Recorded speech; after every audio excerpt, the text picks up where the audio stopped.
حني قلبي للجرامل والأوالي. And if you're wondering what is جرامل and أوالي, الجرامل هي بندقية معروفة باسم بندق جرمل، يعني صناعة ألمانية. جرامل هي they meant by is guns. والأوالي هي جمع آلي، رشاش آلي كلاكنشوف، صناعة روسية. And that means a machine guns which made by the Russians. So they were clearly saying it rhymed حني قلبي للجرامل والأوالي. We've missed those guns and machine guns, obviously being sarcastic. والله إن العيش ذا يحرم عليا. By God, this kind of life is forbidden to me. في سبيل الله ذقنا المر حالي. For the sake of Allah, we tasted the bitterness sweet. So this is all like a poet rhyming together to describe their feelings about what happened in terms of what's happening in Palestine and what's happening in Yemen too. And then they went on saying, مرحبا بالموت حيا بالمنية. مرحبا بالموت. مرحبا, as you probably all have heard the word مرحبا before, means welcome. And they meant by it is we welcome death. And by that they just mean that we're not scared of dying for the sake of protecting and protesting for the people of Palestine.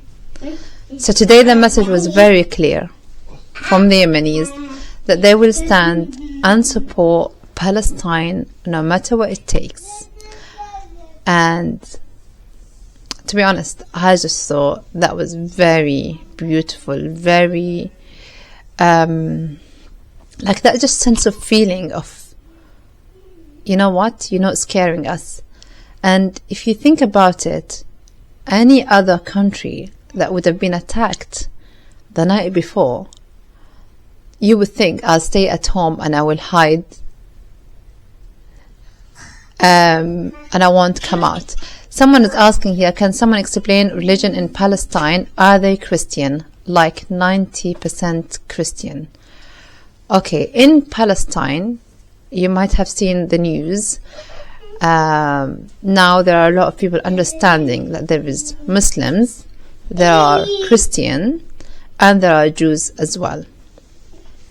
There are Samaritans as well. There are Samaritans as well. There you go. Any other religions that I haven't mentioned? Druze. If your question based on Christianity, yes, there are Christian definitely living there among the Muslims. Ah, nice, mixed. But is there Sharia? So no.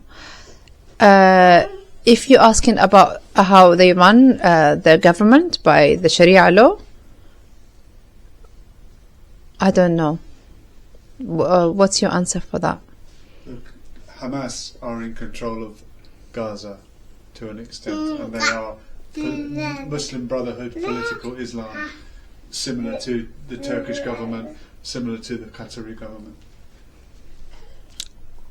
What can you implement when you're under a brutal occupation? Well, they are under brutal occupation, exactly. So really we can't really say if they are running the country, but we don't know. Until Palestine is free and not occupied anymore, then you will hope that they have fair law. The autonomous parts of the West Bank are administered by the PA, which is Fatah, which is a secular nationalist political entity. Someone here saying Palestine Art 4.3 says that Gaza should be under Sharia.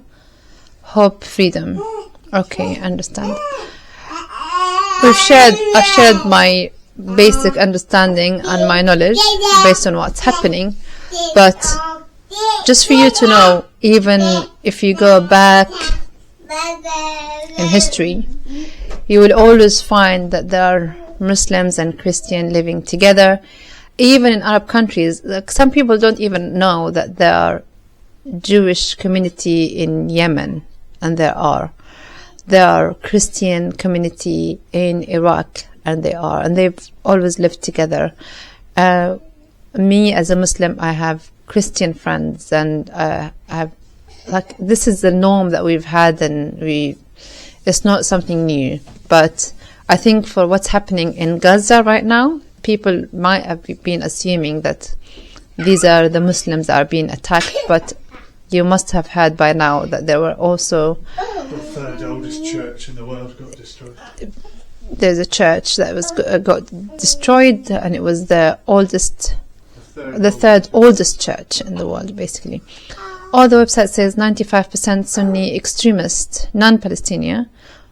Why, I ask, as maybe is a lie by media. Thanks.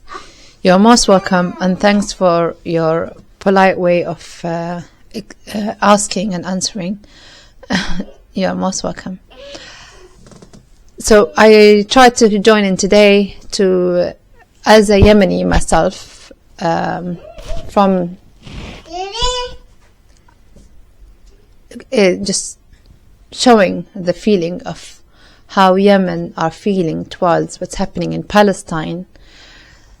They won't mind putting their lives at risk for the safety and for the freedom of Palestine. And we also see that from South Africa today. They came out and took Israel into criminal court, asking for justice. Hopefully there's hope there. There's hope for freedom. There's hope that we stop fighting, killing one another. Tomorrow, a quick reminder, there is a protest in London. Let's come out and call for justice, for freedom. Let's make it peaceful, as I have always come out a day before any protest. Let's make it peaceful, focus on what we want, and all what we want is ceasefire, and we want justice for the people of Palestine, and hopefully no more war in Yemen.